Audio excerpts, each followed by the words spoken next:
Hello, everyone. Welcome to Maths with Mr. Chow. Today we are learning about negative indices. Remember, a negative index means move the term and make the index positive. Let's get started. A negative index means two things. First, move the term to the denominator. Second, change the index to a positive number. Let's look at this example. X to the power of negative 2 becomes 1 over x squared. Notice that the x moves to the denominator, and the negative 2 becomes positive 2. This is the key idea of negative indices.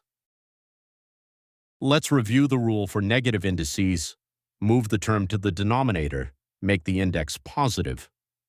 For example, x to the power of negative 3 becomes 1 over x cubed. This gives us the general rule shown below. Let's look at an example. We have a to the power of negative 4. Move it to the denominator. Make the index positive. So the answer is 1 over a to the power of 4. Here we have 1 over m to the power of negative 5. We move m to the numerator.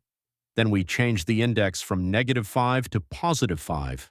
Therefore, 1 over m to the power of negative 5 equals m to the power of 5. Let's try a practice question. Which answer is correct? Remember the negative index rule.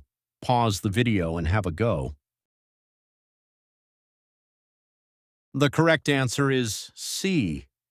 A to the power of negative 3 equals 1 over a cubed.